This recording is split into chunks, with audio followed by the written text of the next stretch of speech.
Hi friends, welcome back my channel Simha మస్తు మీ class life and ఎడ్యుకేషన్కి స్వాగతం సుస్వాగతం. ఈరోజు ఫ్రెండ్షిప్ డే. ఫ్రెండ్షిప్ డే గొప్పతనం ఏంటి? నూటికో కూటికో 10 మందిలో ఇద్దరు కానీ ముగ్గురు కానీ ట్రూ ఫ్రెండ్స్ ఉంటారు. మిగతా వాళ్ళందరూ ఫాల్తు వాళ్ళు. అవసరానికి డబ్బులు వాడుకుని, అవసరానికి ఎంతైనా వాడుకొని హ్యాండ్ ఇచ్చే వాళ్ళే ఉన్నారు. నిజమైన ఫ్రెండ్స్ అనేవాళ్ళు ఎవరు లేరు. నిజమైన ఫ్రెండ్ అంటే నీ దగ్గర డబ్బులు ఆశించకుండా, నీ దగ్గర సాయాన్ని 24 గంటలు సాయం అందిస్తూ ఇచ్చి మంచి మాటలు చెప్పి మంచి మార్గంలో నడిపేవాడే ఫ్రెండ్స్. అది ఉద్యోగంలో కానీ, బయట బిజినెస్ పరంగా ఉంటే బాయ్స్ హాస్టల్లో, ఎక్కడైనా నీకు ఆపద వచ్చిందంటే ఆపదలో నేనంటూ ఒకడు ఉన్నాను మర్చిపోకనేవాడు మంచి స్నేహంతో అందించేవాడే నిజమైన ఫ్రెండ్. అటు సైడ్ నుంచి వాడి దగ్గర నుంచి ఏముండదు. ఇంకొంతమంది ఉంటారు, అవసరానికి డబ్బు ఎంతైనా వాడుకొని 4 అబద్ధాలు చెప్పుకుని బ్రతికే వాళ్ళు ఉంటారు. ఇంకొంతమంది అలాంటి వాళ్ళ మూలంగా ఏం యూస్ లేదు. తిరిగి ఆఫీస్లో కంప్లైంట్ ఇస్తే, ఎందుకు కంప్లైంట్ ఇచ్చావు, నేను డబ్బు అడిగితే నిన్ను అసలు ఎవడిమ్మన్నాడు, ఇవన్నీ నిన్ను ఎవడు చేయమన్నాడని అడిగే వాళ్ళు ఉన్నారు. నేను తిరిగి ఇవన్నీ కంప్లైంట్ చెప్తే మొఖం చాటేసుకుని పక్కకి వెళ్ళిపోయేవాడు ఉన్నాడు. ఒకడు అపాయింట్మెంట్ మీద ఇంకొకడు గొప్ప.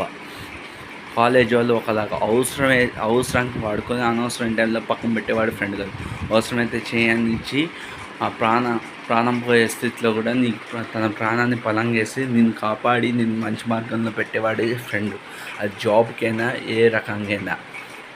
ఈ ఉద్దేశం కొంతమందిని ఇన్సల్టెంట్ చేయడం కాదు. ఈ వీడియో నాకు జరిగిన పర్సనల్ ఇన్సిడెంట్ గురించి చెప్పాను. నేను మా కాలేజ్ వాళ్ళకి జాబ్స్ వేయించా, మిస్ఫైర్ అయింది. ఇంకో వేరే వాళ్ళని నమ్మి రూమ్లో పెట్టా. వాళ్ళు ఇలా అవసరంగా డబ్బులు వాడుకొని వాళ్ళు ఇష్టం వచ్చినట్టు వాళ్ళకి అంతకు రెంట్ వేరేట్లు. మా ఆఫీస్కి అది 10 రోజులు రాలే. 10 రోజులు అంటే ఎంత లాస్ ఆఫ్ పే. అతనికి 2,000 అనుకుంటే 3,000 లాస్ ఆఫ్ పే అయింది అతనికి. ఇంకొకటి ఏమో వచ్చి డబ్బు ఇవ్వాలి, ఇంకొకటి నాకు డబ్బు ఇవ్వాలి. వాడేమో వచ్చి పోలీస్ స్టేషన్లో కూర్చున్నాడు. వాళ్ళ మదర్ కాల్ చేస్తే నేను యాక్సెప్ట్ చేయలేదు.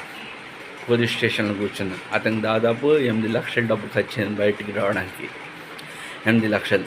ఇంకో కంపెనీలో నా అవసరాన్ని అంతా వాడుకొని నా ఈఎస్ఐ ఇవ్వాలి. పిఎఫ్ అమౌంట్ శాలరీ ఆగింది. అది జరగలేదు.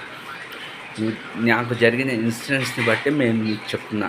కొంతమంది ట్రూ ఫ్రెండ్స్ ఉంటారు, అలా వాళ్ళని ఎవరిని కించపరిచినట్టు కాదు. మిగతా వాళ్ళు ఫాల్తూ వాళ్ళు ఉంటారు. అవసరానికి డబ్బు తీసుకుని నువ్వెంత నీ బతుకెంత అనే వాళ్ళ కోసం ఈ వీడియో. ట్రూ ఫ్రెండ్స్కి అయితే కాదు.